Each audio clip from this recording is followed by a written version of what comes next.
चलिए आज का क्लास होगा भूगोल से, जो कि भारत और इसकी स्थिति और विस्तार। ठीक है, यानी भारत में किस चीज़ की स्थिति कहाँ है और भारत का विस्तार क्या है, उससे क्वेश्चन होगा, ऑब्जेक्टिव क्वेश्चन होगा। ठीक है, और इम्पोर्टेंट क्वेश्चन है जो कि विभिन्न प्रतियोगी एग्जामों में भी पूछा जाता है और आपके सिलेबस से भी पूछा जाता है। तो चलते हैं फर्स्ट नंबर क्वेश्चन। तो वह कौन सा स्थान है जिसकी स्थिति 3 समुद्रों के मिलन स्थान पर है। ठीक है, यानी जहाँ पर 3 समुद्र आकर मिलता है, तो भारत में कन्याकुमारी है, यहीं पर 3 समुद्र आकर मिलता है। भारत सेकंड है, भारत विश्व में क्षेत्रफल की दृष्टि से कौन सा स्थान रखता है, तो ये 7वां है। अगर कह देगा जनसंख्या की दृष्टि से, तो जनसंख्या की दृष्टि से दूसरा है। ठीक है, क्षेत्रफल की दृष्टि का मतलब होता है यहाँ का क्षेत्रफल कितना है। ठीक है, यहाँ पर ज़मीन या खेत वगैरह जो भी कह सकते हैं, उस दृष्टि से 7वां है। सबसे पहला कौन है, रूस है। ठीक है, और जनसंख्या की दृष्टि से सबसे पहला कौन है, तो वो चीन है, और सेकंड में आता है भारत। अगला क्वेश्चन है, कर्क रेखा किस राज्य से होकर नहीं गुजरती है। तो ये ऑप्शन वाला क्वेश्चन है।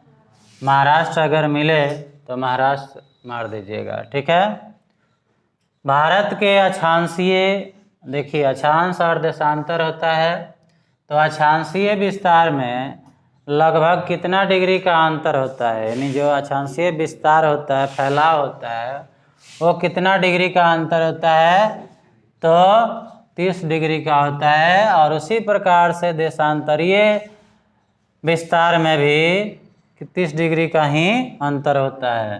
तो भारत के देशांतरीय विस्तार में लगभग कितनी डिग्री का अंतर है, तो ये भी 30 हो जाएगा। तो ये बहुत ही आसान हुआ, अक्षांशीय और देशांतरीय दोनों ही 30-30 डिग्री का हो जाता है। अगला क्वेश्चन है कि भारत की स्थलीय सीमा रेखा, स्थलीय माने जमीन की सीमा रेखा, इसकी तटीय सीमा रेखा, यानी तट जो होता है, यानी जो समुद्री हिस्सा होता है या पानी वाला हिस्सा होता है, उसकी सीमा रेखा से कितनी गुनी अधिक है, ये 2 गुनी अधिक है।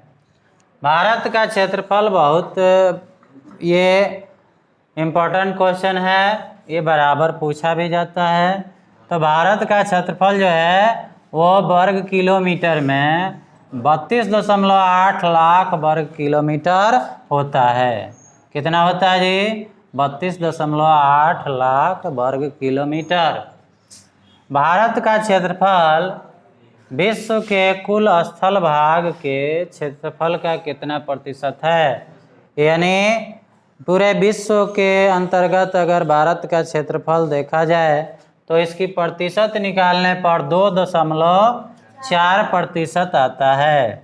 यानी अगर 100% पूरे विश्व के क्षेत्रफल को माना जाए तो उसमें 2.4% क्षेत्रफल भारत के पास है। आगे कहता है कि कौन सी खाड़ी भारत को श्रीलंका से अलग करती है।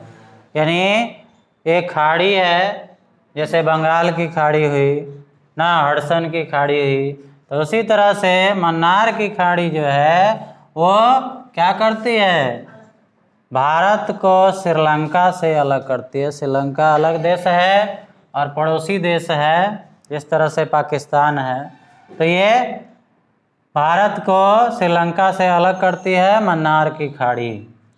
भारत की स्थिति एशिया के किस भाग में है, यानी हम लोग किस महादेश में है, तो एशिया महादेश में है। भारत किस महादेश में आता है, एशिया महादेश में। तो एशिया महादेश के किस हिस्से में हम लोग आते हैं, यानी भारत की स्थिति है वो है दक्षिणी हिस्से में। ठीक है, दक्षिणी हिस्से में भारत की स्थिति है एशिया महादेश के अंदर। उसके बाद है अंडमान निकोबार, एक द्वीप समूह है, बहुत ही फेमस द्वीप समूह है। उसकी स्थिति भारत में क्या है? तो ये भारत में पूर्व में है, यानी पूरब की ओर है अंडमान निकोबार द्वीप समूह। आगे कहता है कि कौन सी रेखा भारत को दो समान भागों में बांटती है? ठीक है, तो ये कर्क रेखा होती है, यानी बीचों बीच होकर गुजरती है।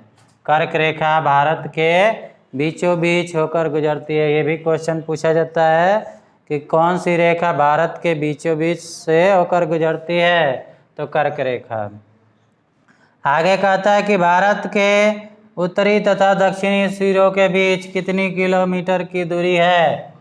यानी जो दक्षिणी और उत्तरी सीमा है उसके सिरों के बीच कितने किलोमीटर का डिस्टेंस है? तो ये 3214 किलोमीटर, या उसी को 3214 किलोमीटर कह सकते हो। तो ये आपका आंसर हो जाएगा।